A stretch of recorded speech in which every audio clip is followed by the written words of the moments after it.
وَلَقَدْ ضَرَبْنَا لِلنَّاسِ فِي هَذَا الْقُرْآنِ مِنْ كُلِّ مَثَلٍ لَعَلَّهُمْ يَتَذَكَّرُونَ. Dan sungguh, telah kami buatkan dalam Al-Quran ini segala macam perumpamaan bagi manusia, agar mereka dapat pelajaran. قُرْآنًا عَرَبِيًّا غَيْرَ ذِي عِوَجٍ لَعَلَّهُمْ يَتَّقُونَ.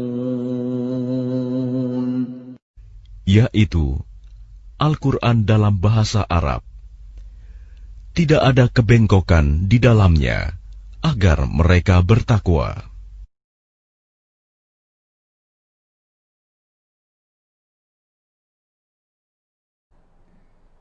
Bismillahirrahmanirrahim. Muslimin dan muslimat yang dirahmati Allah, Assalamualaikum warahmatullahi wabarakatuh.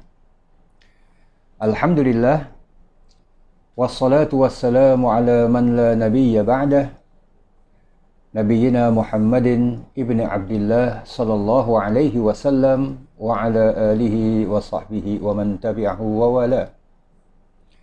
Selamat kita bertemu kembali dalam siri kuliah online, kuliah yang kita namakan Kembara di Alam Firman, iaitu dalam kita menghayati firman-firman Allah yang disampaikan oleh Nabi kita Nabi Muhammad sallallahu alaihi wasallam, yang kemudiannya dikumpulkan dan kita kenali sebagai kitab suci Al-Quranil Karim. Kita masih muslimin dan muslimat yang dirahmati Allah, kita masih menghayati isti'adzah, lafaz a'udzu billahi minasyaitonir rajim. Pada bahagian yang pertama, siri yang lalu, kita telah pun memakluminya betapa kita ini perlu mohon perlindungan. Dikarenakan antara lain adalah kerana kita tidak tahu apa yang akan terjadi, apa yang kemungkinannya berlaku terhadap apa yang kita lakukan sekarang ini, terhadap apa yang kita cakapkan di kala ini, dan terhadap malah apa yang terlintas dalam benak dan fikiran kita buat masa ini.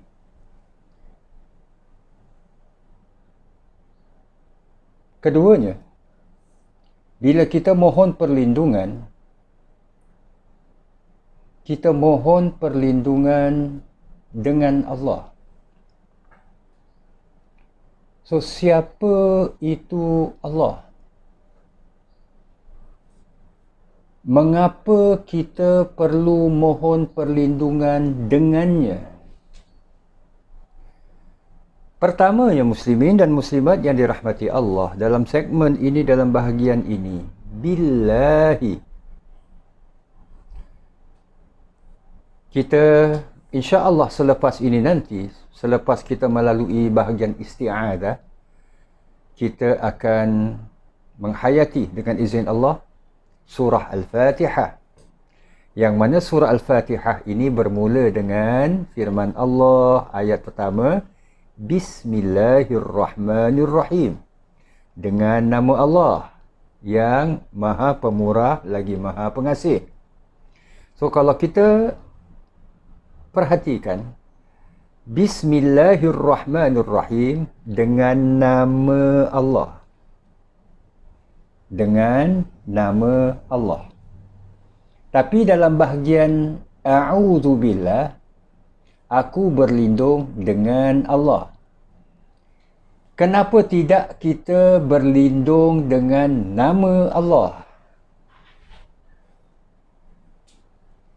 Contohnya, memang tak dapat kita nafikan, ada di sana hadis-hadis daripada Nabi SAW mengajarkan kepada kita berlindunglah dengan nama Allah. Yes. Tapi dalam kita memperkatakan a'udzu billahi minasyaitonir rajim, aku berlindung dengan Allah, bukan dengan sifat Allah, bukan dengan nama Allah, bukan dengan kebesaran Allah, bukan dengan kehebatan Allah. Muslimin dan muslimat yang dirahmati Allah, pertamanya ia mengandungi hikmah, pengajaran kepada kita. Mohon perlindungan dengan Allah itu kita tidak spesifikkan, kita tidak batas ataupun kita hadkan dengan nama Allah. Kalau dengan nama Allah, nama aja. Dengan sifat Allah,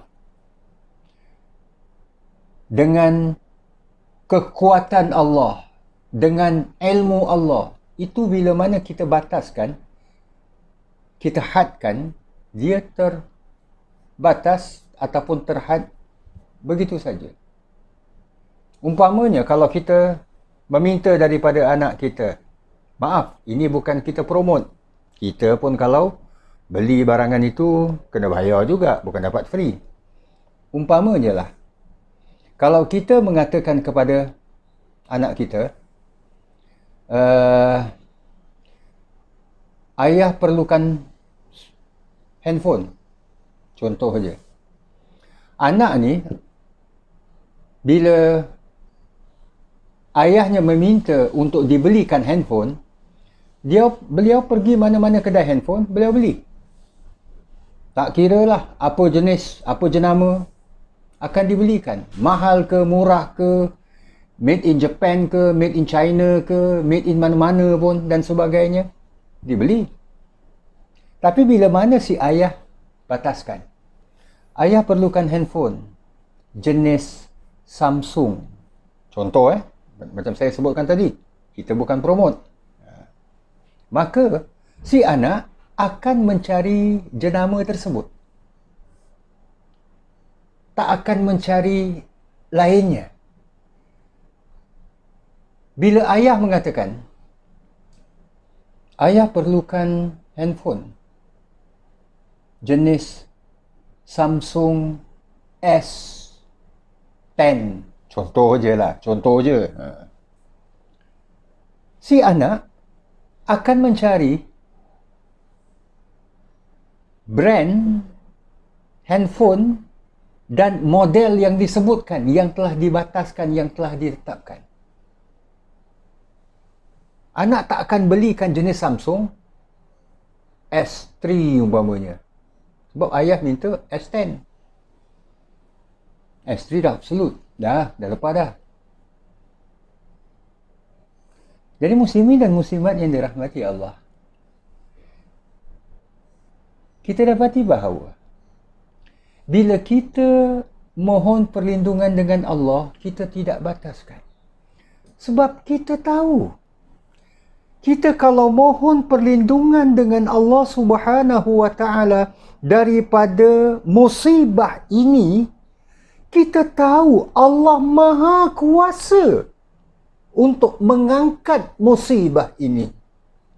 Bila kita mohon perlindungan Allah daripada kejahatan si fulan ini, Allah Maha berkuasa untuk mengelakkan kita daripada kejahatan ini.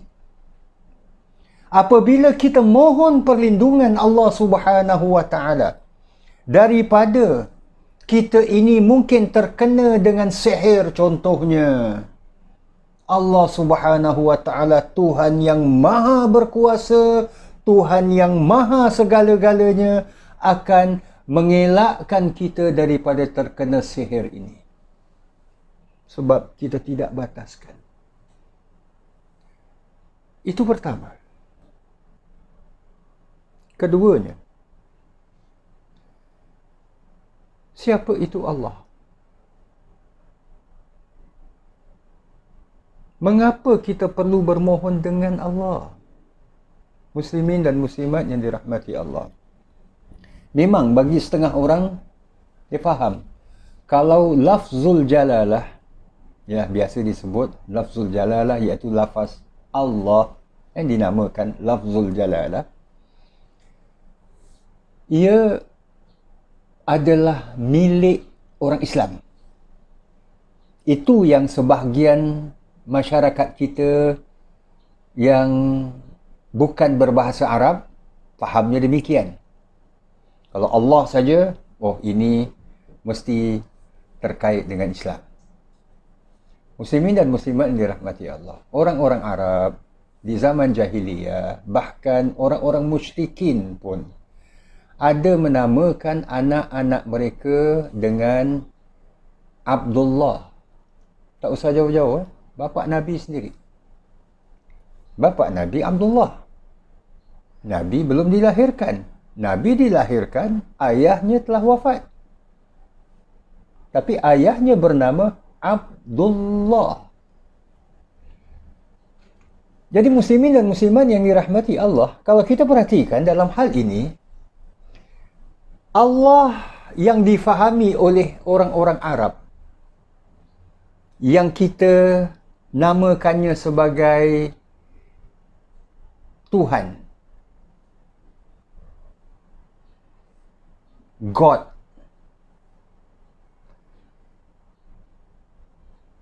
di sisi orang-orang Arab, Allah ini adalah sesuatu yang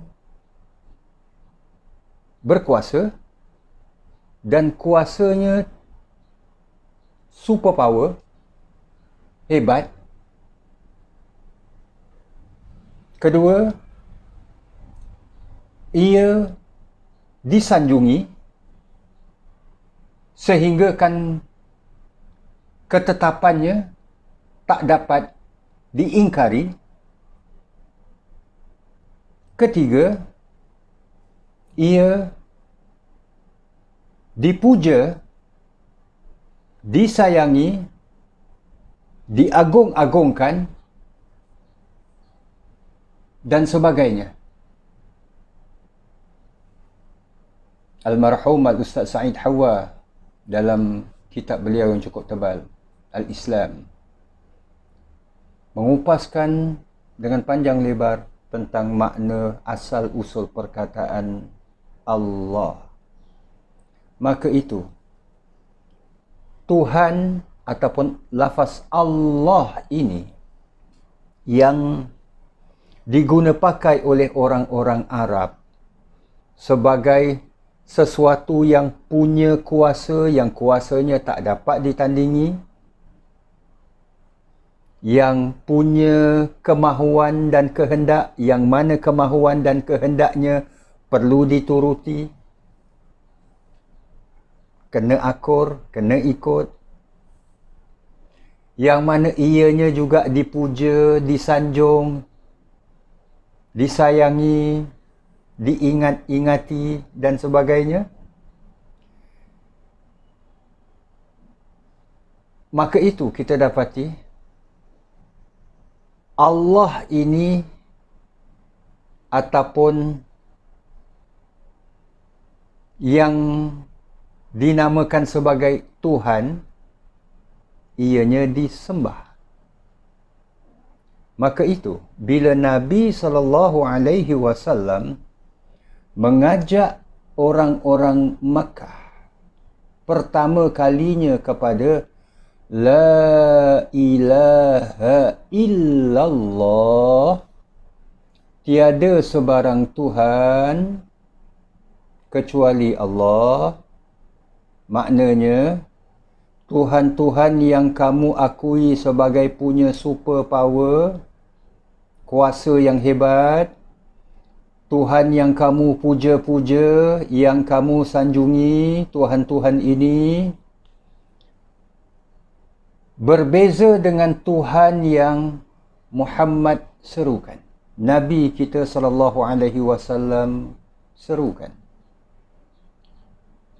Tuhan yang diserukan oleh Nabi kita Nabi Muhammad SAW, kuasanya mengatasi kuasa yang lain, Tuhan-Tuhan yang lain.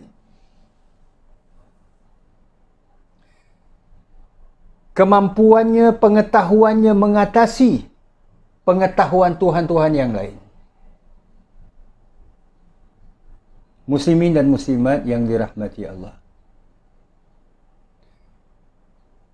dalam kitab suci Al-Quran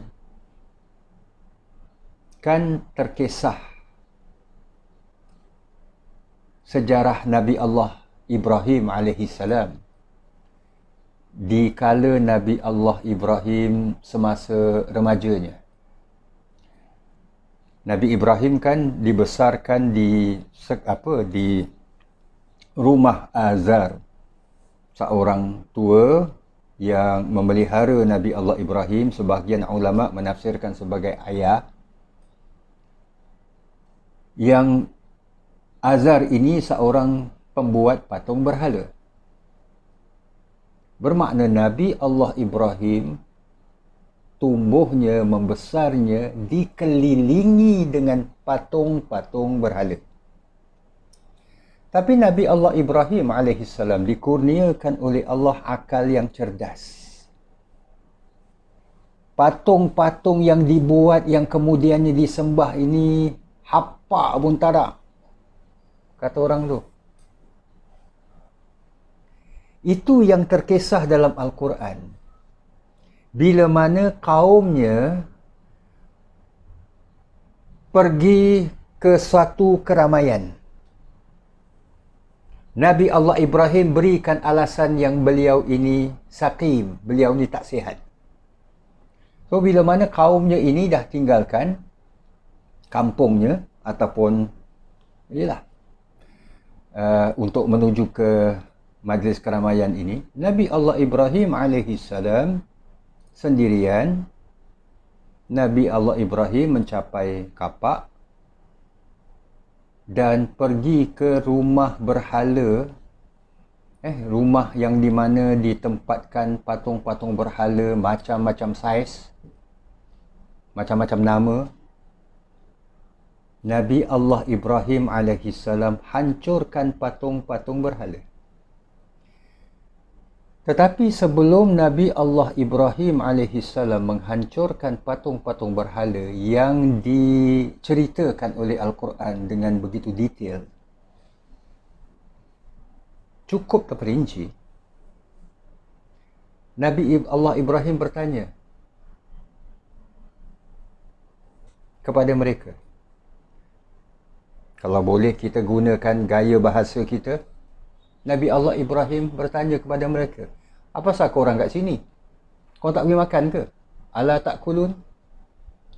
Ni ada majlis keramaian yang korang tercegat kat sini, apa pasal? Pergilah makan. Tak bergerak pun, tak jawab pun. At least kalau dalam cerita P. Ramlee, bila dia suruh action, dia jawab juga.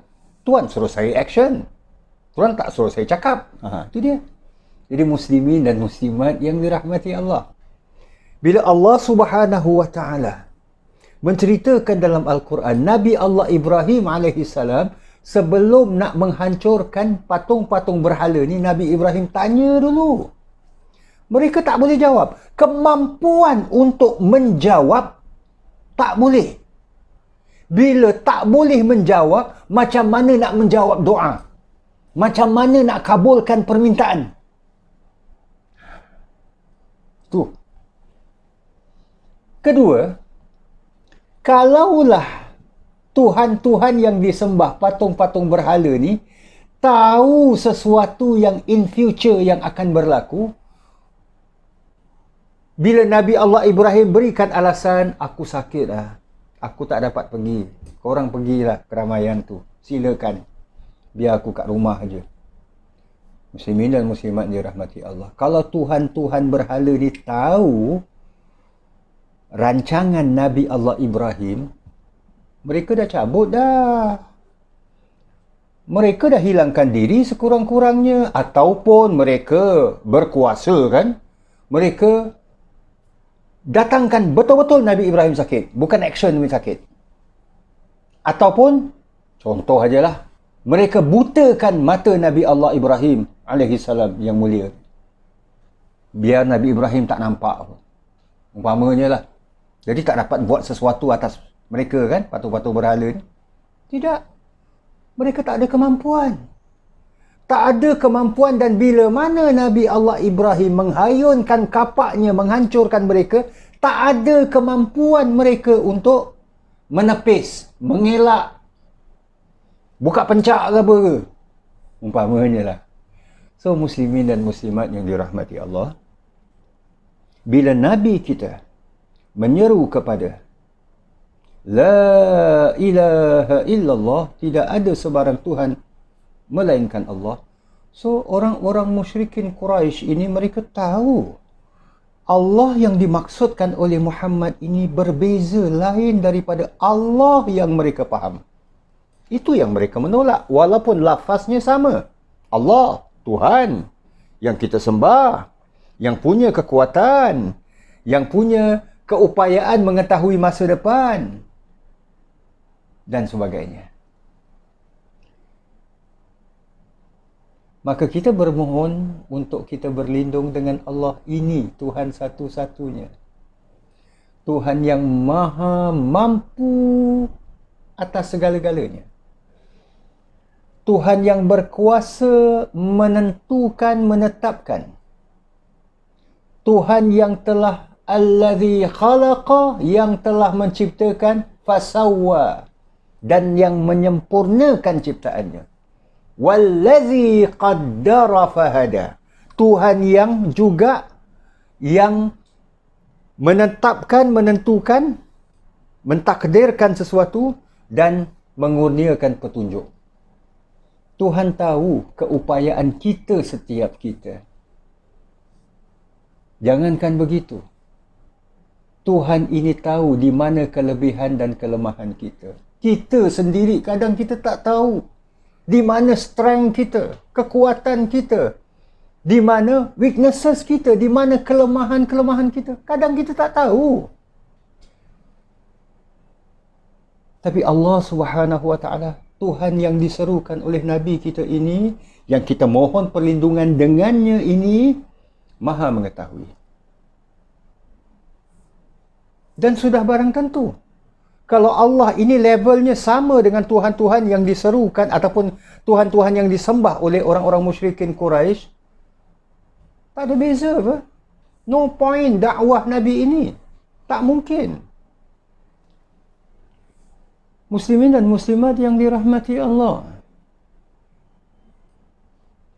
Seorang anak, umpamanya lah, seorang ibu tu, ialah sebuah keluarga, suami isteri, punya 2 orang anak. Abang dengan adik. Si abangnya selalu suka bully adik dia. Ini contoh kisah-kisah lama lah. Abang suka bully adiknya. So adik asyik kena bully je. Mainan dia kena rampas. Kalau ayahnya belikan makanan ke apa ke, seorang satu, si abang ni akan rampas makanan adik dia. Adik ni asyik kena bully je. Bila umpamanya di masa ayahnya berada di rumah, si abang ni bila nak bully adiknya, agak-agak adiknya apa dia buat? Adiknya akan lari pergi ke tempat ayahnya, abahnya. Bila adik ini berlindung pada ayahnya, pada bapaknya, abang ni berani bully? Tak berani. Abang kalau bully, bapak dia pula jenis X something agaknya. Pakai tabok je, pakai pukul aja. So tak mungkin. Jadi, bila kita bermohon perlindungan dengan Allah, so bermakna kita berlindung dengan sesuatu yang maha berkuasa atas segala-galanya. Sebab itu muslimin dan muslimat yang dirahmati Allah, mintalah daripada Allah. Mohonlah daripada Allah. Allah punya segala-galanya. Dapatkanlah pertolongan daripada Allah. Allah berkuasa atas segala-galanya. Bila sesuatu kezaliman umpamanya berlaku ke atas kita, mungkin bagi kita kita ini teraniaya, kita ini dizalimi. Kita minta daripada Allah. Yelah, kalau ada usaha-usaha yang boleh dibuat, ya kita buat. Tapi selebihnya, kita serahkan kepada kuasa Allah. Maka berbalik kepada a'udzubillahi, aku berlindung, bahkan aku sentiasa berlindung dengan Allah, bermakna kita bermohon perlindungan dengan Tuhan yang kita sembah, Tuhan yang kita beriman dengannya, Tuhan yang kita memohon segala bantuan dan pertolongan daripadanya. Tuhan yang maha berkuasa ini, yang maha punya segala-galanya. Dan apa yang dipunyai oleh Allah, yang dimiliki oleh Allah, bukan apa yang kita minta sahaja. Muslimin dan muslimat yang dirahmati Allah, kalau ada 10 orang yang berdoa serentak, masing-masing 10 orang ini meminta dengan permintaan yang berlainan. Seorang minta dipanjangkan umur, seorang minta dimurahkan rezeki, seorang diminta dikawinkan lagi, seorang minta umpamanya dikurniakan kenaikan gaji, seorang macam-macam. Allah punya ni semua. Apa yang mereka minta. Bahkan apa yang tak pernah mereka minta pun Allah beri. Allah kurniakan. Tak ada seorang daripada 10 ini, ya Allah, kurniakanlah aku pendengaran. Semua mereka dengar apa? Ya Allah, kurniakan aku penglihatan. Semua mereka boleh nampak apa? Dapat melihat. So, muslimin dan muslimat yang dirahmati Allah, kita bersyukur. Kita punya Allah, Tuhan yang maha segala-galanya. Kepadanya kita bertawakal, kepadanya kita berserah, bahkan kepadanya kita mohon segala pertolongan. Nah, ini salah satu di antara kekuatan kita. Jadi muslimin dan muslimat yang dirahmati Allah, ini a'udzu billah. InsyaAllah dalam siaran yang akan datang, kita akan pergi ke segmen yang ketiga dan yang keempatnya, minasyaitanir rajim. Kita berhenti di sini dulu. Terima kasih di atas kesudian bersama-sama. Aqulu qawli hadza wa astaghfirullahal azim li wa lakum wa lisairil muslimin. Wassalamualaikum warahmatullahi wabarakatuh.